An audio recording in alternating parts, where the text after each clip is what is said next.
असं भारतीय जनता पार्टीमध्ये पैशावरचं राजकारण आजपर्यंत कधी झालं नाही आणि पुढे सुद्धा होणार नाही। आणि सध्या जर पाहिलं आपण तर निवडणुकीला जोर धरल्याचं पाहायला मिळत आहे आणि सध्या आपल्यासोबत बोलण्यासाठी फुलंब्रीच्या आमदार भारतीय जनता पार्टीच्या अनुराधाताई चव्हाण आहे आणि मोठी जबाबदारी सध्या तुमच्यावरती आहे। तुम्ही सगळे फिरता आहात आणि तुम्हाला चांगलं यश पण लागलेलं आहे फुलंब्रीमध्ये। शिंदे गटाचे उमेदवार तुम्ही भाजपमध्ये समाविष्ट करून गेले, यशच म्हणता येईल तुम्हाला। कशाच लढती सध्या सुरू आहे?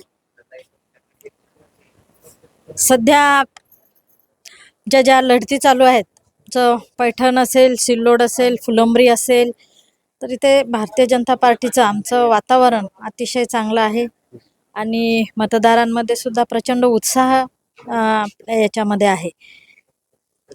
बरं, तुम्ही उत्साह सांगताय, पण दुसरीकडे तुमच्या असा देखील आरोप होतोय की तुम्ही असं ठरलं होतं वरच्या लेवलला की इकडचे कार्यकर्ते इकडे घ्यायचे नाही, पण मात्र शिंदे गटाला तुम्ही घेऊन टाकलाय। ते आम्ही नाही घेतलंय। आता ते स्वइच्छेने जर कोणी यायचं म्हटलं तर आम्ही त्यांचं स्वागतच करणार। तुमच्याच मतदारसंघामध्ये त्या ठिकाणी सुद्धा लढत आहे फुलंब्रीमध्ये। उभाटा गट तुमच्या समोर आहे, त्यांनी बरेचसे आरोप करण्यात आले की फुलंब्रीने गेल्या अनेक वर्षापासून विकास पाहिलाच नाही, म्हणजे स्थानिकचा। नाही, हे पूर्णपणे चुकीचं आहे। आता हे सर्वांना मतदारांना सुद्धा कळतं आणि सर्वांनाच हे दिसून येतंय की ही झालेली विकास कामं आज आपले पंतप्रधान माननीय नरेंद्रजी मोदी साहेब असतील, यांनी जे आजपर्यंत घेतलेले धडाडीचे निर्णय असतील, आपले यशस्वी मुख्यमंत्री माननीय देवेंद्रजी फडणवीस साहेब असतील, यांच्या कार्यकाळामध्ये जे निर्णय झालेत, मग तो शहराचा विकास असेल, शेतकऱ्यांचा विकास असेल, अनेक सामान्य जनतेचे प्रश्न असतील, समस्या असतील, अनेक योजना असतील, तर हे सर्वच निर्णय आणि तळागाळातील जनतेपर्यंत सर्व विकास पोहोचलेला आहे।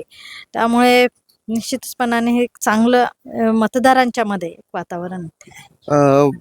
म्हणजे स्वतः मुख्यमंत्री याच्या आपण पाहिलं तर खुलताबादच्या त्या ठिकाणी त्या सभेला त्यांना संबोधित केलं। त्या ठिकाणी सांगितलं मोठे दौरे मुख्यमंत्र्यांच्या या ठिकाणी वाढले, म्हणजे एवढी महत्त्वाची लढत आहे समजायला गेली का?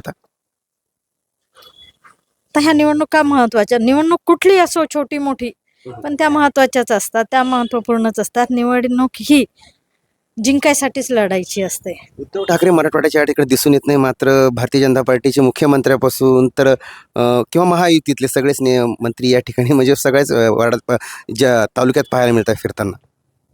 ह्या काय आमचे जे नेते मंडळी असेल, हे आम्ही सर्वसामान्य जनतेमधली आहेत आणि निवडणुका म्हणूनच नाही तर सदैव आपण बघत असाल तर सततच दौरे इथे असतात जनतेचे प्रश्न जाणून घेण्यासाठी आणि जनतेच्या समस्या सोडवण्यासाठी। जे सर्वच नेते मंडळी माननीय मुख्यमंत्री साहेब असतील तर सदैवच आपल्या जनतेमध्ये ते असतात।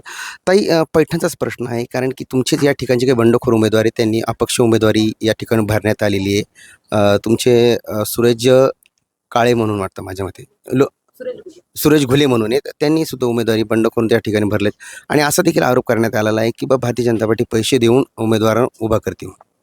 तुमच्या त्याच्याकडून तिकडे गेले का? नाही, असं भारतीय जनता पार्टीमध्ये पैशावरचं राजकारण आजपर्यंत कधी झालं नाही आणि पुढे सुद्धा होणार नाही आणि ती संस्कृती सुद्धा भारतीय जनता पार्टीची नाही। सिल्लोडमध्ये लक्ष कमी झालं का ताई? कारण की त्या ठिकाणी जर पाहिलं तर तुमचे कमलेश कटारे असतील शिंदे गट आणि भाजपामध्ये मोठा वाद आणि म्हणजे झटापट झाल्याचं पाहिलं। भारतीय जनता पार्टी पैसे वाटती म्हणून असा शिंदे गट पैसे वाटतंय म्हणून असा भाजपाने आरोप केला। नाही, तिथे सुद्धा आमचा जो गट आहे, आता मी सिल्लोडलाच जाणार आहे, तो सुद्धा चांगल्या पद्धतीने तिथे कामाला लागलेला आहे आणि तिथे त्यांचं सुद्धा वातावरण चांगलं आहे। अब्दुल सत्तार म्हणतात ते नेहमी माझ्या विरोधात उभा राहतात, त्याच्या अगोदरही उभा राहिलेत, मी नाही घेता मीच येणार म्हणून म्हणजे नगराध्यक्ष पद आमच्याकडे राहणार म्हणून। बघू आता निकाल आल्यानंतर भाजपची काही रणनीती काय खेळी आहे, आता कळतील आपल्याला।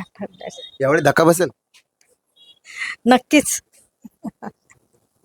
या ठिकाणी नक्कीच आपण जर पाहिलं तर ह्यावेळेस नक्कीच मोठ्या प्रमाणात जे आहेत भारतीय जनता पार्टीचे उमेदवार जे आहेत हे निवडून येतील। मात्र या ठिकाणी पाहिलं तर पहिले ह्या लढाई असणार आहे आणि महत्त्वाचा विषय जर पाहिला आपण तर मनधरणी करण्यामध्ये आम्ही करू असं देखील या ठिकाणाहून सांगण्यात आलेलं आहे। मात्र महत्त्वाचा विषय हाच आहे, कारण की विजयाचा गुलाल जो आहे नेमकी ही जनता जनार्दन कोणच्या खांद्यावर हे देखील तेवढं पाहणं आता महत्त्वाचं ठरणार आहे। story.com साठी मी देव राजळे, छत्रपती संभाजीनगर, पैठण।